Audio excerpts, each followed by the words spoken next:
Welcome back to Gorge for another tippity top level casted game.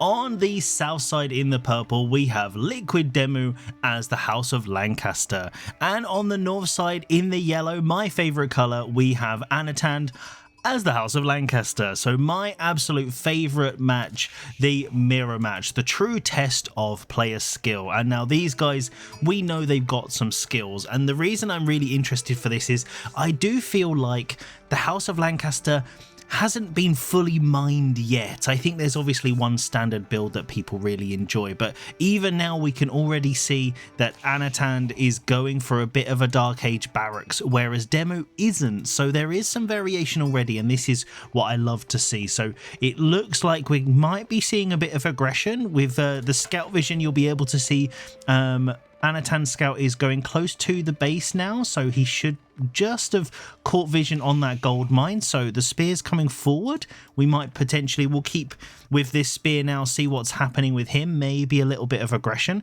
Not sure that is Anatand's plan, because obviously House of Lancaster do have the little short bows for their villagers, so not what I was expecting. Okay, there we go. the spear is going back the other way now, so I think we're going to be seeing what's starting to come out at the top level now, which is going to be some deer pushing. So he's clearly sending the spears out, trying to find his deer, which he will probably find in any second round the back of his base. There we go. He's just caught vision of the corner of the deer, and all the spears are moving that way. So this is going to slow down his age up. We can see the spears are running across now. We'll keep an eye on these guys. But it's interesting. It's cheaper than Pro Scout. You basically guarantee one whole deer pack, just with basically the little extra bit of APM. Now, it is going to cost him a bit of age up time. Maybe this is going to give Demu a little bit of time to go heavier on the mana boom, if that's his plan. Obviously, it's House of Lancaster. I'm expecting to see lots of manas. But as we are talking about that, Demu's just gone for the straight age up, and he's going for the Lancaster Castle. Now, this one, I like it. I think it's good. The levy with the Demi-Lancers especially is very, very strong. This particular position actually I think is really great because it's securing this forward stone and his gold as well. So it looks like this is the perfect booming spot for him. Obviously you can't garrison, so he might need to think about a little tower if Anatand starts getting a little bit aggy, a little bit aggressive. But as he's probably scouted this deer pushing going in, he knows he's probably got enough time to do that. So this is where Anatand going for this, he's going to be guaranteeing all of this food. If you think at the moment he's got 6 of the 7 deer, so there must have been one that managed to escape his clutches just up here. So that's a lot of food that he's securing up now. So that means he's not going to have to worry too much about any aggression or anything like that. So he's going to have much more capacity for play. But Demu is already on the backstone actually, so he's just secured up the other one, you know, just for fun, just for giggles. And funnily enough, his deer pack is actually back here on the stone. So this could potentially be a bit of an issue if Anatand decides to be aggressive, because this food can quite easily be denied. So the positioning there, it also denies the other deer pack and the boar. It's all on one side for for Demu. So this potentially could be a bit of an issue, whereas for Anatand, he's obviously pushed this deer pack in. They're basically just under the TC now, but he's got a boar up in this corner and he's got a deer on the bottom side, so Demu's going to have to be much more careful if he wants to try and deny that food. But we do see a different age up. This is what I love to see in these mirror matches, is when they go for different landmarks. So we've got the Lancaster Castle just about to finish for Demu, and we've got the Abbey of Kings for Anatand. Now, I think the Abbey of Kings is a better landmark. Don't shoot me. Don't shoot the messenger.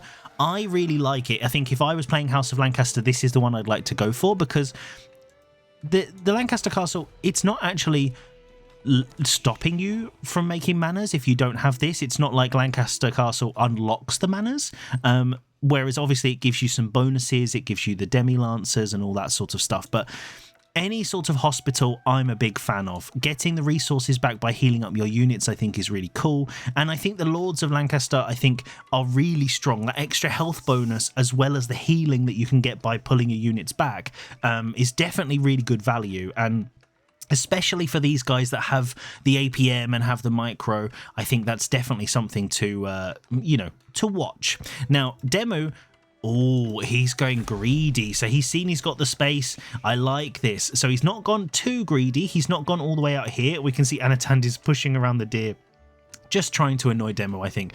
But going for a TC on the stone, that's going to mean if he wants to go manas, he's got easy garrison and he's going to have more villagers, which I think is very nice. And he's already got the villagers on gold, so I imagine we're going to be seeing the upgrade that allows him go to the full 9. So there we go. Nice little split off there, and the 4 extra sheep for going the TC. So this doesn't sound like a lot, but you are getting 800 resources back in food for building a TC that costs 750. So, you know, it's a pretty good trade, especially seeing as these villagers gather sheep basically at the same speed of deer. So, you know, that's pretty good.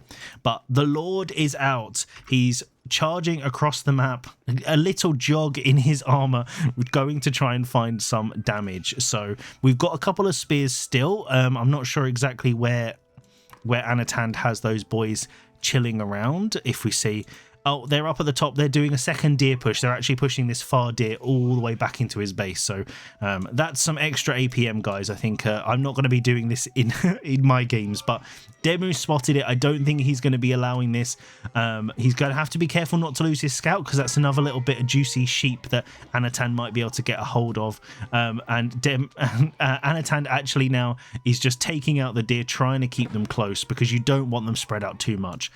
The Lord trying to torch down the TC. I think he probably doesn't have the damage for that one, but making it out just in time, trying to get some damage on these villagers. You can see a little bit there, but this guy is tanky. He is a tanky boy. 2/2 armor. He does 16 damage and he's got 231 health. That is a lot, because he also gives himself the 20% damage health increase, which I think actually is kind of funny. So these obviously stack. So if Anatan goes for the 4, then that's it. But White Tower Rush? Wow, okay. So no manners from Anatand, just going for the White Tower. Now, this one you don't see a lot in House of Lancaster, so it looks like Anatand is going for the anti-meta landmark build, which I love to see, because the White Tower for English obviously is your bread and butter, because you can produce from it. It's a landmark that's super defensive. You've got all the garrison slots, the super machine gun arrows, and you can produce any unit in castle, so you don't need a siege workshop, you don't need all of that stuff.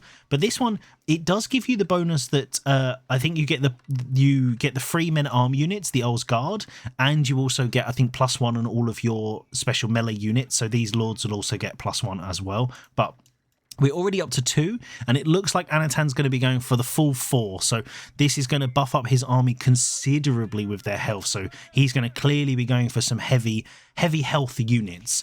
Demu already up to 3 manas, and he's very heavy on the gold as well. So it looks like he's wanting to get to the castle age as quickly as he can. Not on the stone anymore. So it looks like he's going to settle for 3 and then try and get to the castle age. But there we go. Anatan has made it to the castle age already at 8 minutes into the game, and he's got these Earl's Guard. Look at these boys. Let's just admire them as they run across the map. So they are pretty cool, if I do say so myself. So these boys have got a lot of armor, 4/4, usual men at arms sort of stuff, but they do have the possibility of that upgrade as well that allows them to throw knives. So if we see here, it's the not Billman, that one. Throwing dagger drills. There we go. It's literally called throwing daggers. So all these melee guys now, and look at these spears. It doesn't sound like a lot, but an extra 13 health really is going to make a big difference. And they might even be able to just torch down this TC flat because it's not got any arrows. So now the Earl's Guard are coming in, and it looks like Demu might be losing this TC just to these units torching it down. The scout running under the TC, I don't think that scout's going to be making it back again, but it looks like Anatand is playing very aggressively, going for these heavy units. More of them coming over. So he's actually producing these now, because remember, you get 3 of these for free with the White Tower as well. So this TC is going to go down. If we take a look at the villagers, Demu's got a 10 villager lead now, which I think is pretty good.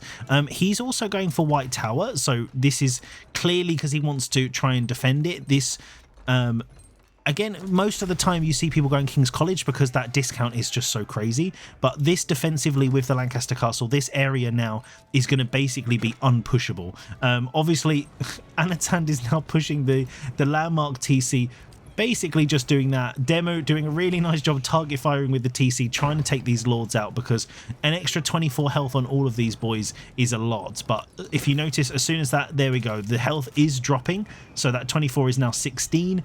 So he's going to have to keep producing these lords if he wants to keep them alive. But that TC is going down. I'm not sure the cost of this is worth it, but you losing the lords actually is the least is actually okay, because he can reproduce them however he likes, basically. But yeah, I don't know if this is the ultimate strategy, or whether it's just going full baboon and actually it seems to be working at this stage.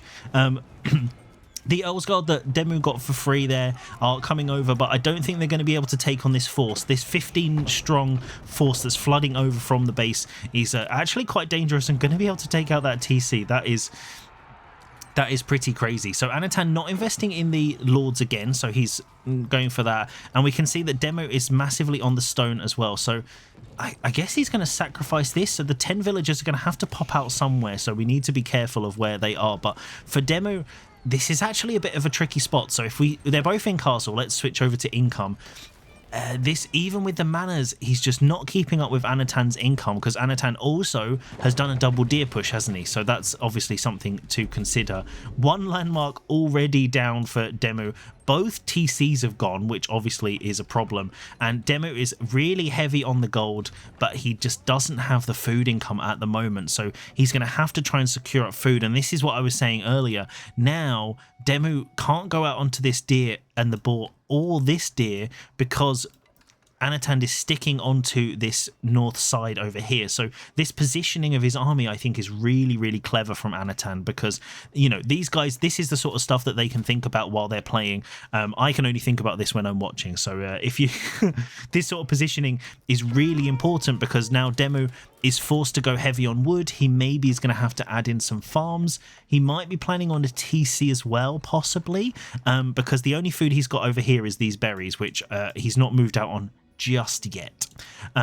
Whether he's going to move these sheep to a safe location, he could stick them under the White Tower with a little mill or something, but he is going to be getting loads of food from these manors, so maybe that's the plan, of just manor booming out, you know, of your ear rolls. Let's take a little look at Anatan's base. So he has got a monastery. He's also going to be grabbing some relics, so that's going to be boosting his gold income.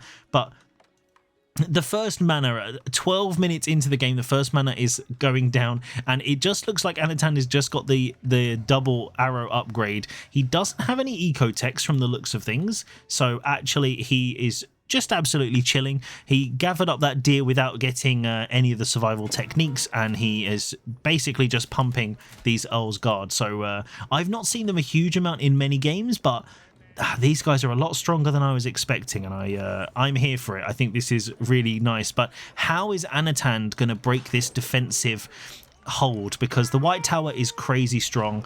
He still managed to get a villager with those daggers, but all of these have got arrow slits. Realistically, these guys don't care about arrow slits anymore. You know, they're not bothered. They don't really care. So I think once you get to the castle age, the arrow slits from the manors really don't do a huge amount of damage. The Lancaster castle itself also doesn't do a huge amount of damage. He does still have the levy, so if he gets enough food, he could pop out 11 demi-lancers, and that could be a bit tricky for Anatan to deal with. But going crossbows, I think, defensively makes a lot of sense. But Demu's really got to start thinking about his food, so I think that's going to be the main issue for him at the moment.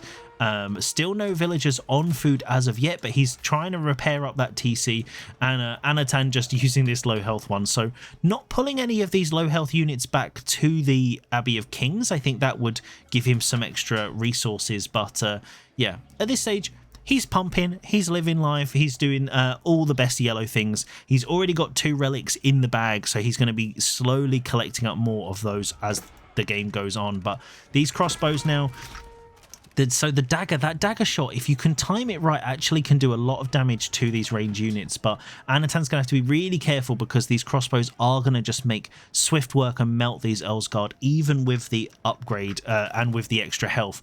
Anatan doing a good job of keeping the lords alive, because obviously this is an extra 40% health. Let me just double check. 5% each. I was thinking that's crazy.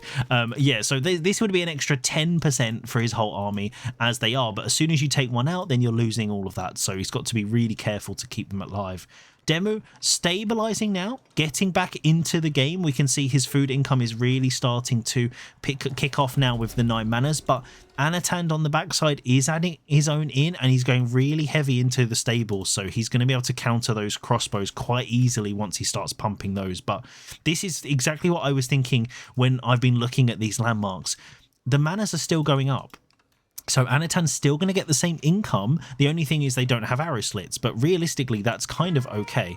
So there we go, taking out another crossbow there, trying to escape without taking too much damage from those crossbows. But this little dive in and poke and then run away, I think is quite an interesting tactic from Anatand. And Demu is going to have to be really careful he doesn't get dragged away too far. The wolf trying to get some dinner, I don't think they're going to be having any of that, but now Demu going for the real chase, as this is going to give him a bit of freedom at home to get his TC back up. There we go, so that's going to do that. And this now, really interestingly, because of his TC going down and his second TC being taken out, now the villager lead is actually in Anatan's favor instead of Demu. Demu's food income actually now is massively skyrocketing because he's finally back on that sheep. He's going to ham on that, and Anatan keeping a men-at-arms on this external gold over on this side, so now his villagers aren't going to be able to get out there, but Demu does have the defensive force. So this is really interesting now that just this one men-at-arms actually is denying all of the gold. So this is really the problem for Demu on this spawn. He's really been pretty shafted. All of his gold is over here on this side and all of the food is on the other side. So now he's got the food, all Anatan needs to do is slow down this over here, and it's going to mean that Demu has no gold, because until the Imperial Age, the manas don't get gold. So obviously he's going to be okay for food and wood for a good amount of time, but gold is now what he's going to be needing because he's polished off this under the White Tower. So Anatand, I think, knows this, and he's going to have to be careful. But with this amount in the bank, we might be seeing an Imperial Age coming through. He's obviously doing the open field. Where's the Wallalol? Oh, just a little cheeky distraction. You can't convert the deer Anatand. That's not how that works. But we can also see that he has managed to go out onto food as well. So this is also going to be making a big difference, that he's not going to have to go to farms too early because he's on the ball. He's already had the deer and he's getting his manas up now. So we can see 6 for Anatand, the full 9 for Demu. So this is going to be meaning that the income for both of these is going to massively skyrocket. Demu finally managed to secure up the gold. No walls. I think this side is actually really nice for a cheeky little wall across the wood line, or this stone just straight across. All these little pocket wood lines are actually really nice. A couple of little bonus sheep there if anyone decides to find them a little bit later, but we can see Anatand is moving out onto the berries, so he's trying to use as many of the resources on the map before he starts adding in tons of farms, but going a little bit defensively. So this gives me the impression that he's thinking about the Imperial Age. So unlike people like me, these guys don't charge their whole army into their opponent's base as they age up, because that's usually a terrible idea.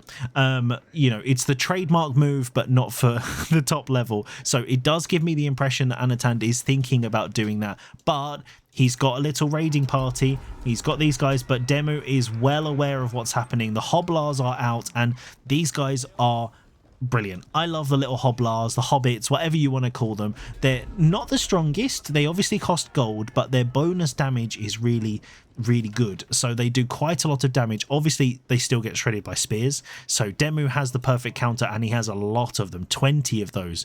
So clearly going heavy into the stables isn't going to pay off just yet for Anatan, but he does have all 5 relics. So his gold income is going to go crazy. We do see the Wingard Palace going up, so the Imperial Age we were expecting is just about to pop through, and now Demu is going to have to react, especially because it's the Wingard. So he knows now, he's already sending some units in. He knows exactly what this landmark is. He's going to have to be really careful because the value that you get from this is absolutely insane. Going Berkshire here would make absolutely no sense for Anatan because he's already got the White Tower defending his base. But this, with these armies, because they're so cheap, he can pump out some just crazy amount of units. He also gets Reboldaquins and Culverins, and yeah, it's just crazy good value. We can see all of the upgrades coming in. We've got the scootage coming in, so that's going to give the manners extra gold per minute as well, so that's going to mean this goes up even further, whereas Demu's gold issues at the moment seem to be a little bit abated. He's got this one.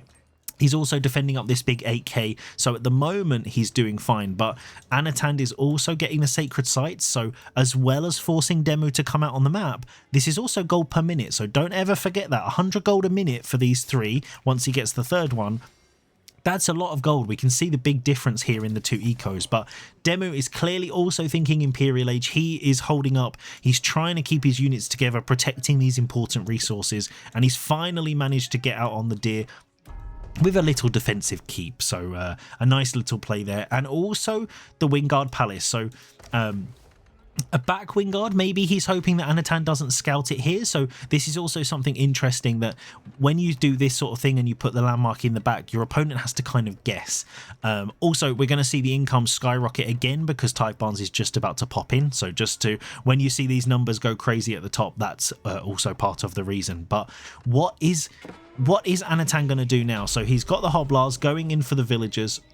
Not many kills in this game. This is the interesting thing. You often think of these high-level games where you're going to see hundreds of villagers going down and taking loads of damage, but actually the positioning, the posturing has been more important in this one in particular, I think.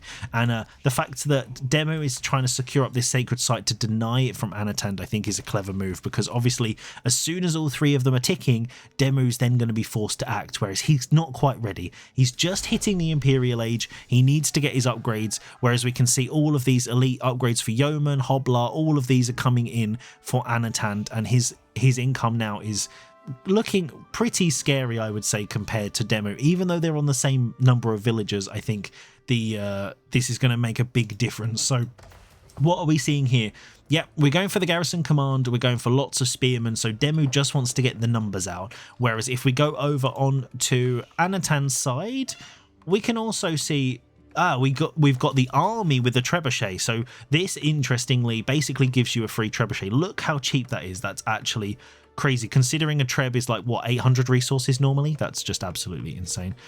So both players taking it a bit easy now. The military numbers looking fairly even at this stage, but we do see Reboldaquin is also going to be popping out in a second. 2 Reboldaquins and a Culverin, so that's going to do a lot of damage against these guys. Demu is just going pure Spear Earlsguard, so he's going to get the numbers out, but whether the quality is going to be there, that I think is going to be maybe a bit of an issue. But all of this, the health on these guys is going to be pretty crazy now. So we've got the 4 lords massing these guys up, so we've got an extra 40 health, 39 health on all of these, and just a couple of Hoblars just causing some trouble in the farms, reminding Demu that Anatand is there and he needs to be scared. So these guys, I don't think they're going to be making it out of that TC fire, but Demu is trying to secure up the back of his base. Lots of defensive keeps, so this is a lot of stone he's spending. So if we take a little look over at Anatand's side, there are no keeps. He hasn't actually dropped any additional keeps from what we can see, which means that all of these resources he's spending on keeps that Demu's spending are not being spent on them by Anatan. So whether these defensive keeps are going to make a difference, because he does have a treb and he's going to be getting a Culverin that's going to be slowly inching its way over with the Reboldaquins any second. So that is something that you have to be careful of. The keeps are only defensive until you can siege them down, and with this number of military units on the treb, I'm not sure how Demu's going to get on top of it. So he's secured up these resources for now, but it's also left his Wingard quite exposed. So Anatand, if he can take this out, this actually, although it doesn't change the numbers at the top, it massively changes the amount of value that he's getting and his overall resources. So it's something really important. The Hoblars just keep running in, causing some trouble, trying to get just some idle time. If they get a couple of villagers, I think that's also good value. But I think Demu is deciding he needs to take a fight. He's got to try and take that treb. Money shot coming in, trying to take out. That's a lot of spears going down, and let's wait and see. Getting on top of the siege, but he pulls them back just in time, and the Reboldaquins now, look at these guys shredding those spears. But the Purple Flood looks like they're doing okay at the moment, but I think the siege is going to make a big difference.